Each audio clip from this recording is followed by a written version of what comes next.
Hello everyone, ये question UPPCS 2023 में mains में आया हुआ है। क्वेश्चन नंबर 11 है पेपर नंबर 4 का। यूपीपीसीएस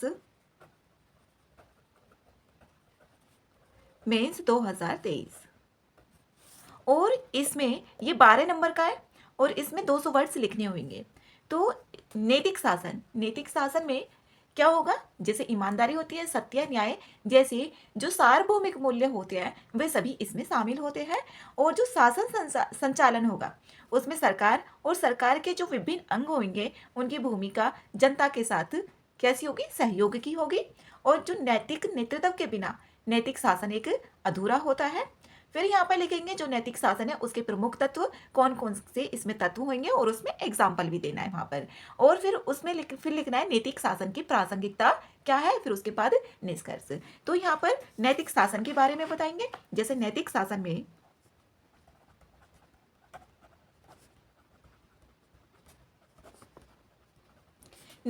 में ईमानदारी, जितने भी मूल्य होते हैं वही लिख सकते हैं। ईमानदारी, न्याय, सत्यनिष्ठा, सत्यनिष्ठा हो गया। और भी बाकी के जैसे पारदर्शिता है,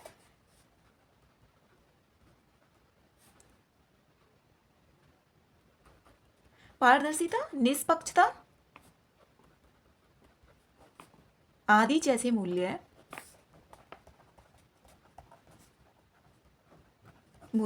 समाहित होते हैं।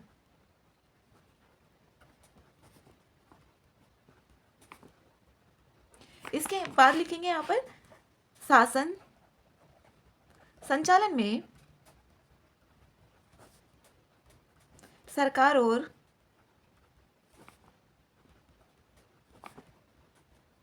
सरकार के विभिन्न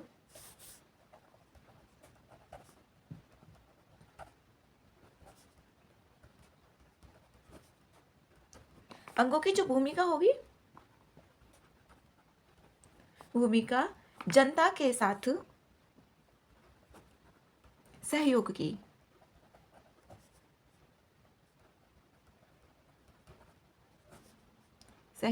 होती है।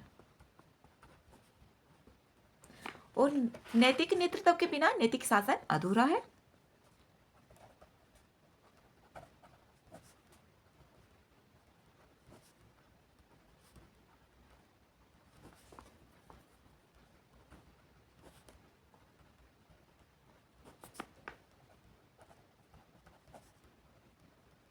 यहाँ पर आगे भी लिख सकते हैं जैसे कि नागरिक और जो लोक सेवक होंगे उनके मध्य विश्वास, आपसी सहयोग स्थापित करने के लिए नैतिक शासन बहुत जरूरी होता है।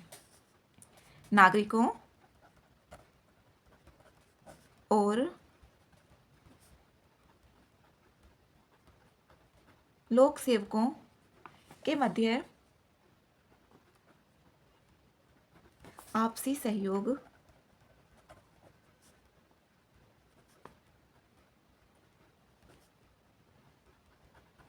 स्थापित करने के लिए बहुत जरूरी है।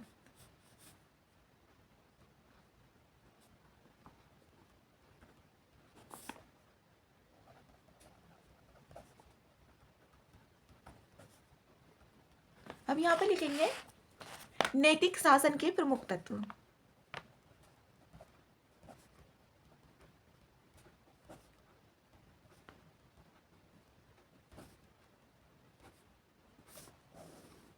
जैसे नंबर फर्स्ट ईमानदारी। अब यहाँ पर ईमानदारी में भी एग्जाम्पल देंगे। जैसे ईमानदारी का क्या होगा, दुर्गा शक्ति नागपाल द्वारा जो खनन माफिया के विरुद्ध अभियान चलाया गया था, जो ईमानदारी पर एकदम खरा उतरने वाली बात वही था। यहाँ पर ये दुर्गा शक्ति नागपाल द्वारा खनन माफिया के विरुद्ध अभियान।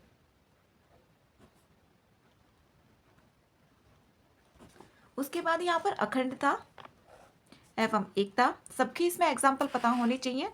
जैसे अखंडता एवं एकता, इसमें आगे सत्य एवं अहिंसा का पालन, जैसे महात्मा गांधी जी। सत्य,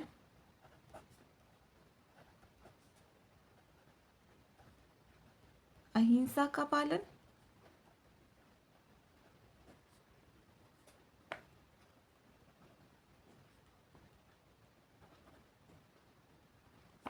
आगे करुणा एवं सहानुभूति,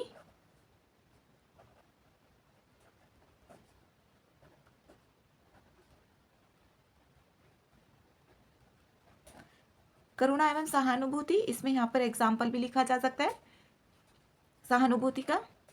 और यहाँ पर सामाजिक न्याय का,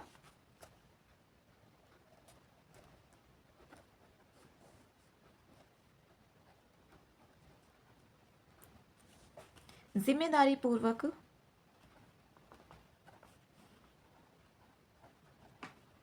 जो जिम्मेदारी पूर्वक इसका निर्वहन करना,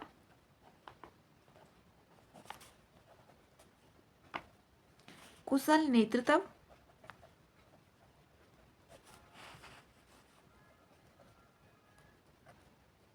इसमें आगे लिखेंगे जैसे कि सत्यनिष्ठा एवं निष्पक्षता,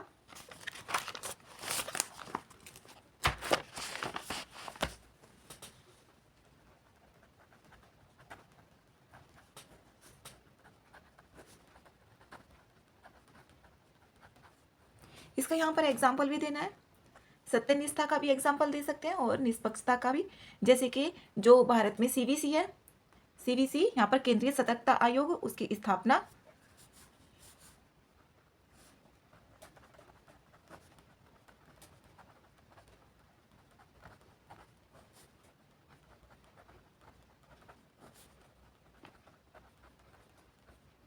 सतर्कता आयोग की स्थापना का उद्देश्य, जैसे प्रशासनिक निर्णय होते हैं उसमें सत्यनिष्ठा लाना, पारदर्शी लाना और निष्पक्षता की भी जांच करना। आयोग की स्थापना का उद्देश्य जो होगा वो प्रशासनिक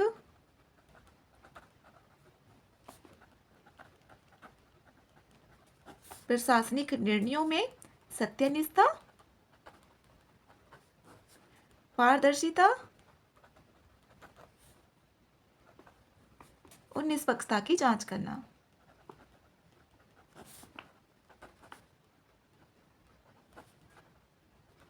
और इसको ऐसे भी लिखा जा सकता है, भ्रष्टाचार को खत्म करने में मदद करना, भ्रष्टाचार खत्म करने से संबंधित, इस तरीके से भी लिखा जा सकता है। अब यहाँ पर वस्तुनिष्ठता एवं पारदर्शिता,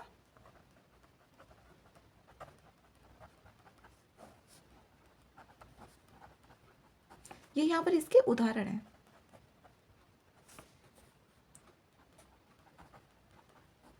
इसका भी यहाँ पर एग्जाम्पल हो सकता है, जैसे कि जो जेम्स मिल है उनका सिद्धांत अधिकतम लोगों का अधिकतम सुख,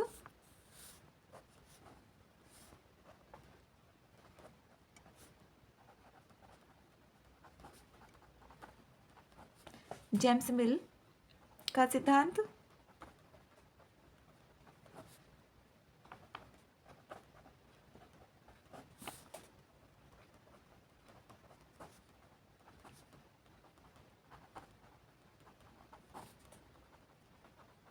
अधिकतम सुख। और यहाँ पर महात्मा गांधी जी का राम राज्य या फिर पारदर्शिता का देखेंगे तो पारदर्शिता का यहाँ पर जो आरटीआई है, आरटीआई 2005, उसको लिखा जा सकता है।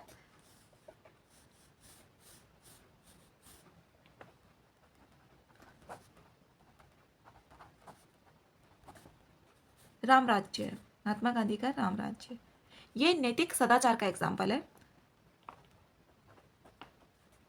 राम राज्य। और यहाँ पर पारदर्शिता का देखें, यहाँ पर सूचना का अधिकार अधिनियम,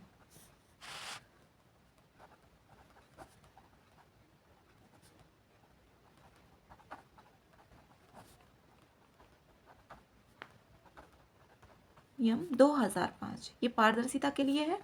इसमें आगे भी लिखा जा सकता है, जैसे कि जनहित के कार्यों को महत्व देना,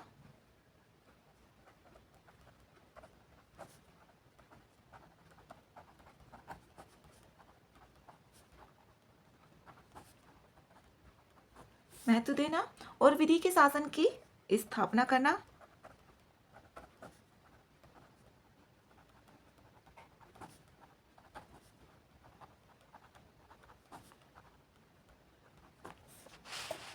ये हो गया। यहाँ पर और भी हो सकते हैं पॉइंट, जैसे कि कानून का शासन भी हो सकता है, उसमें 2G स्पेक्ट्रम आवंटन के मामले में जो सुप्रीम कोर्ट का उसमें हस्तक्षेप था और लाइसेंस उसमें रद्द कर दिया गया था, और फिर उसके बाद निष्पक्ष नीलामी की प्रक्रिया भी की गई थी। कानून का शासन, कानून का शासन जैसे 2G स्पेक्ट्रम,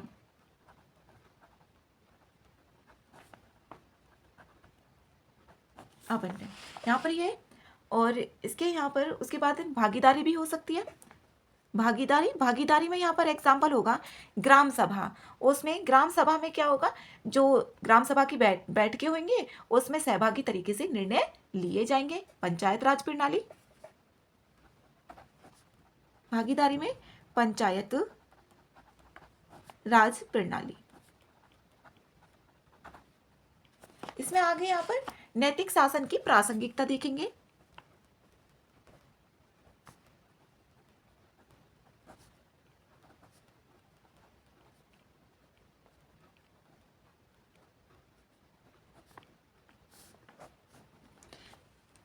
इसमें यहाँ पर बता सकते हैं जैसे कि नैतिक शासन, नैतिक शासन की प्रासंगिकता क्या है। जैसे अरस्तु है, उनका जो यूडेमोनिया है या मानव उत्कर्ष की अवधारणा, इन्होंने बताया था जो शासन है उसका लक्ष्य समाज के समग्र कल्याण के लिए होना चाहिए।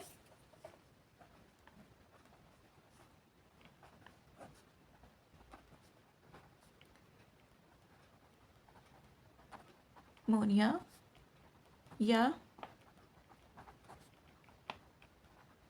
मानव उत्कर्ष की अवधारणा, यहाँ पर इसके बारे में बताना भी है।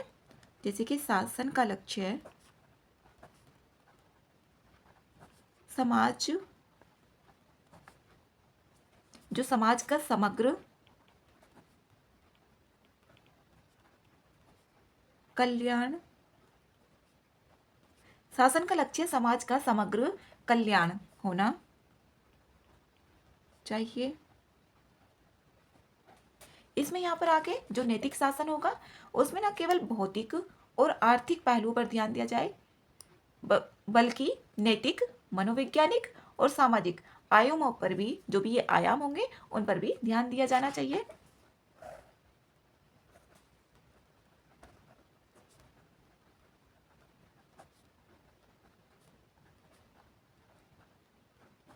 न केवल भौतिक,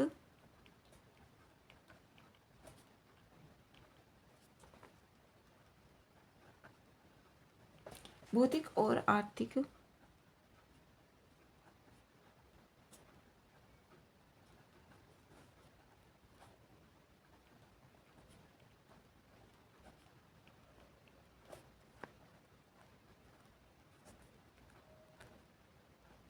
बल्कि सामाजिक, नैतिक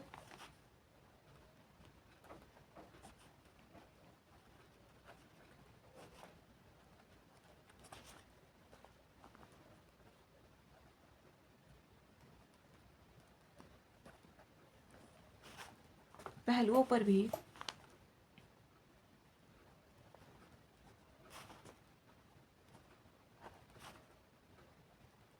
ध्यान दिया जाना चाहिए। इसमें आगे भी लिखा जा सकता है जैसे कि कानून का शासन हो गया,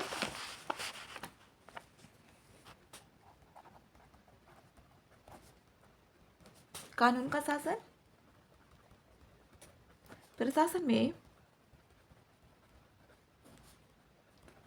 मनमानी को रोकेगा,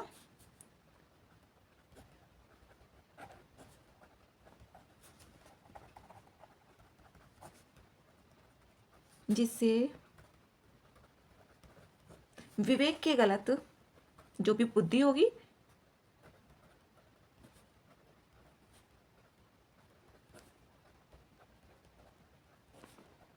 प्रयोग की संभावना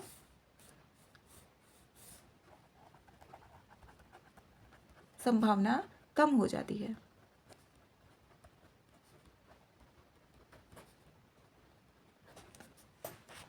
यह है नैतिक शासन से भ्रष्ट आचरण कम होगा, और जो कम मनोबल होगा वो पक्षपात, उच्च उपभोक्तावाद और जातिवाद, भाई भतीजावाद, इन पर भी इनको भी नियंत्रित किया जा सकता है। इसमें भी यहाँ पर लिखेंगे इसका निष्कर्ष।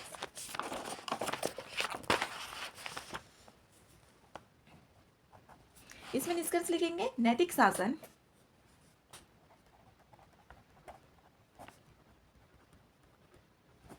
किसी भी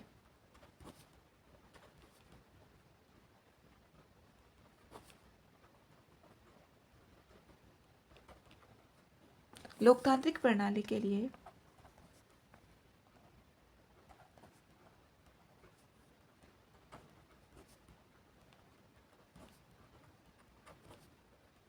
महत्वपूर्ण है। जो स्वार्थ के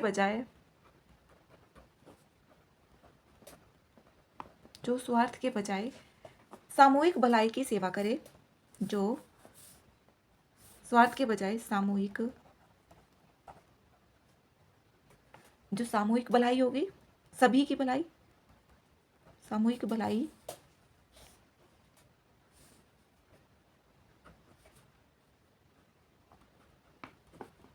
सेवा करे और देश की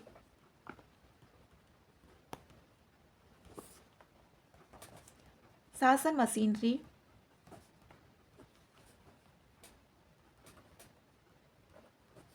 न केवल दक्षता के साथ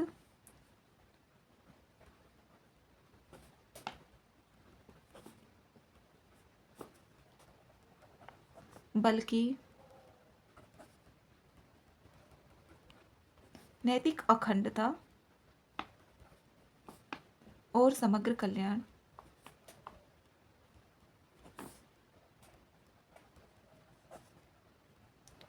की प्रतिबद्धता के साथ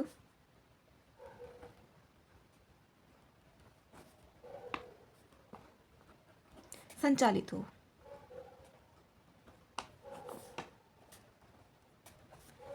ये क्वेश्चन नंबर 11 था, जो कि कंप्लीट हो गया यहाँ पर। फिर इसमें आगे है क्वेश्चन नंबर 12। इसमें है यहाँ पर सार्वजनिक नीतियां बनाते समय एक सिविल सेवक को, जो सिविल सेवक है उसको केवल जनता की भलाई पर ध्यान देना चाहिए। जब भी वो सार्वजनिक नीति बनाए तो उसे जो भी जनता होगी, जनता की भलाई के लिए, जनता की भलाई पर ही उसको ध्यान देना चाहिए।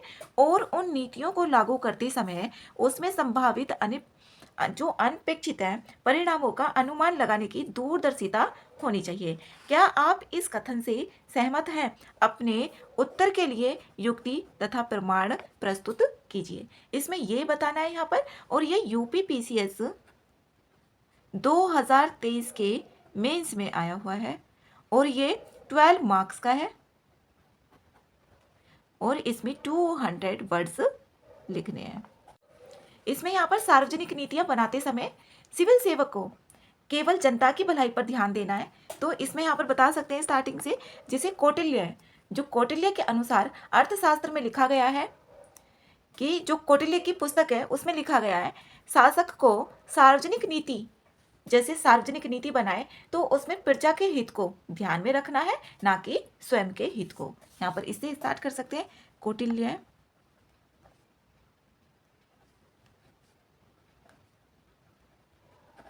अपनी पुस्तक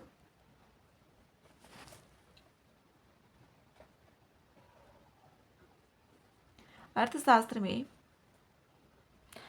में इन्होंने लिखा था कि शासक को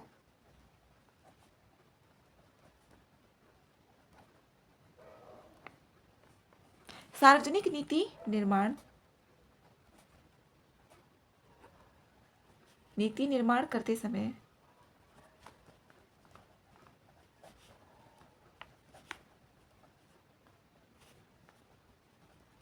प्रजा के हित को ध्यान में रखें।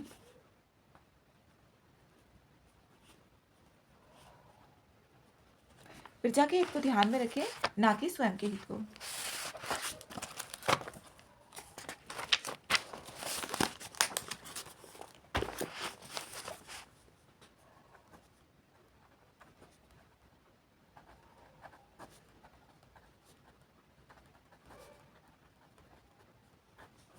सार्वजनिक नीति जो होगी, सार्वजनिक नीति शासन में सबसे महत्वपूर्ण भूमिका निभाती है।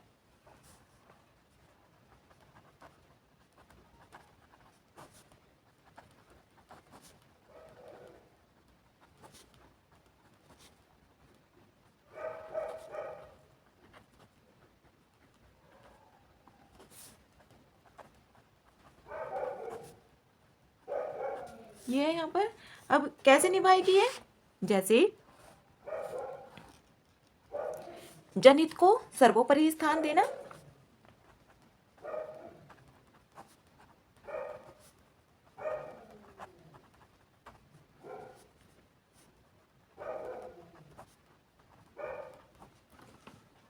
और लक्षित वर्ग के लिए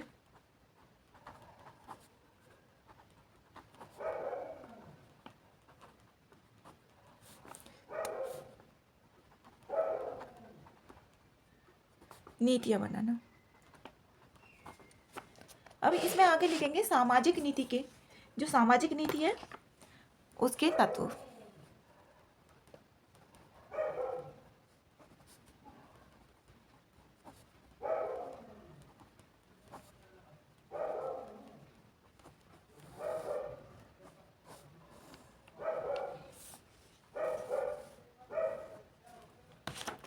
तार्किक निर्णय पर आधारित,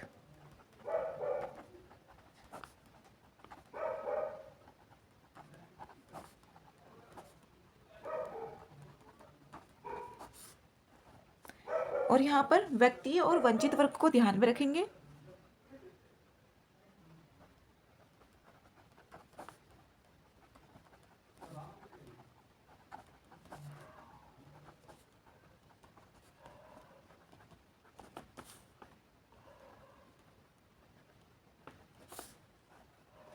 एक दूसरे का विरोध उत्पन्न हो,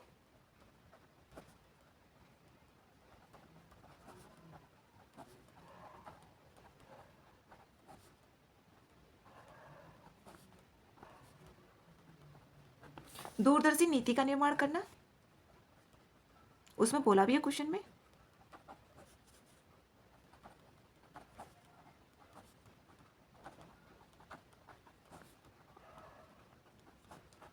जो व्यवहार परक नीति होगी उसका निर्माण करेंगे।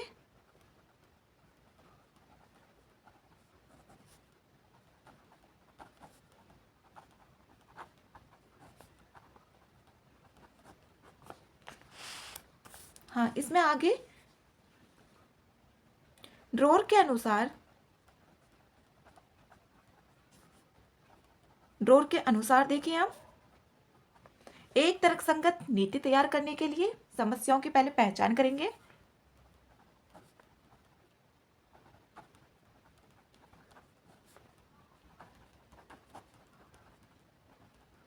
तैयार करने के लिए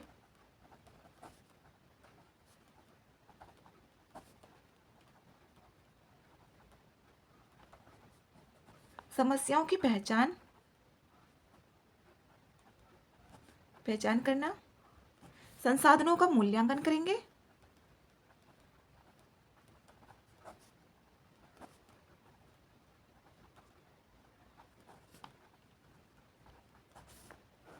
नीति निर्माण जो प्रणालियां होंगी उसको संशोधित करेंगे।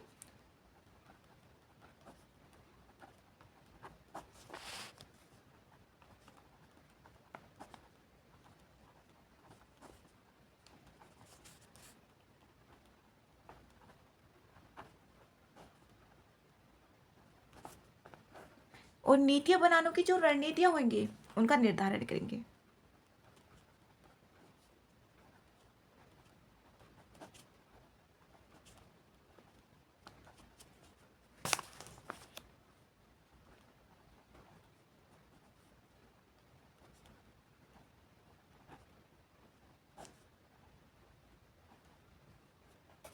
इसमें यहाँ पर आगे जो सार्वजनिक नीति मानव कल्याण पर कौन कौन सी आधारित होनी चाहिए, कैसे होगी, वो लिखना है। सार्वजनिक नीति मानव कल्याण पर आधारित होनी चाहिए।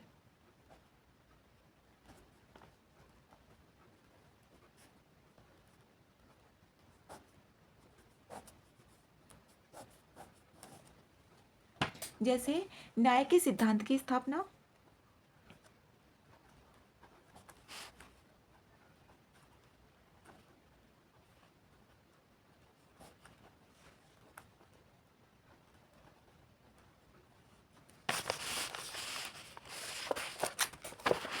नीतियों में निष्पक्षता होनी चाहिए।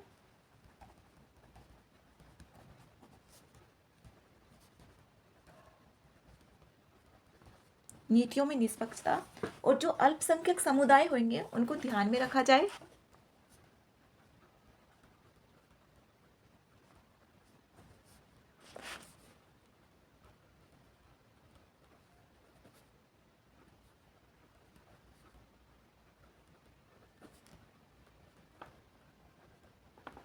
ध्यान में रखना, और यहाँ पर सार्वजनिक हित को भी ध्यान में रखना।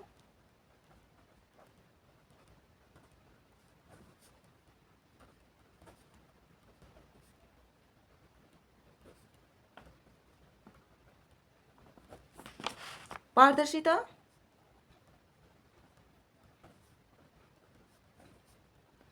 और उत्तरदायित्व को ध्यान में रखना।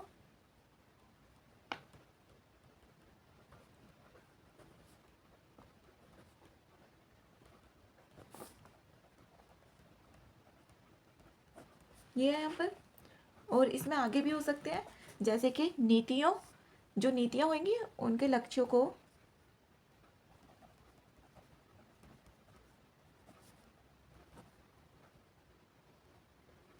नीतियों का लक्ष्य जो होगा समाज के समग्र, जो समाज है समाज के सभी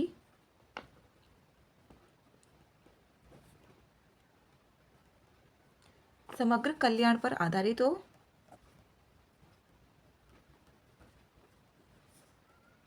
न्यायसंगत वितरण,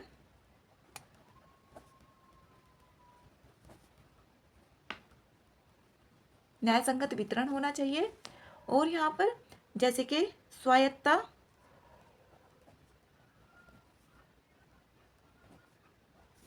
स्वायत्तता को भी ध्यान में रखना।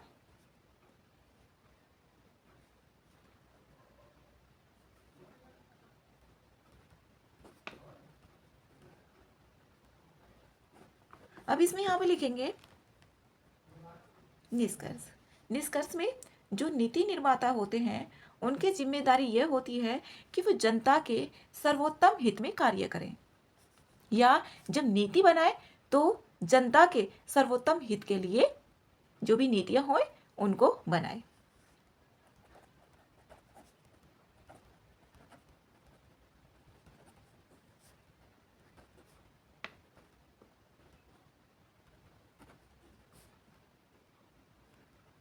कि वे जनता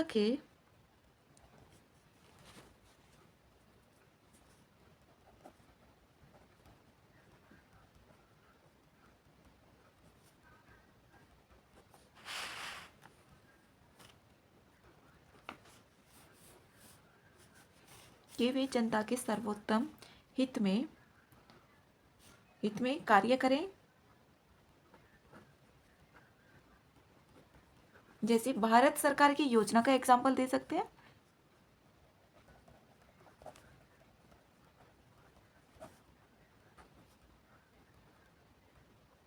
भारत सरकार की योजना मनरेगा का महात्मा गांधी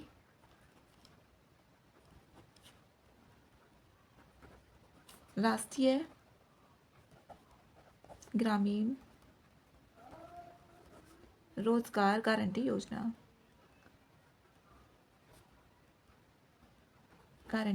योजना, इसको मनरेगा भी लिख सकते हैं।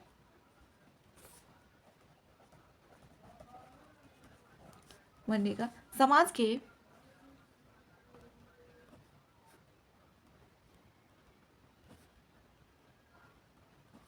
एक बड़े तबके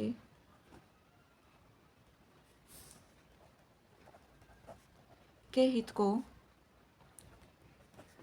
ध्यान में रखकर बनाया गया,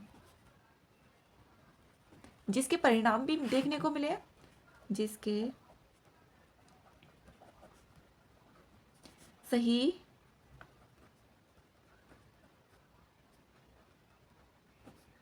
परिणाम भी प्राप्त हुए हैं। ये 2 क्वेश्चन थे, इसके कंप्लीट हो गए हैं दोनों।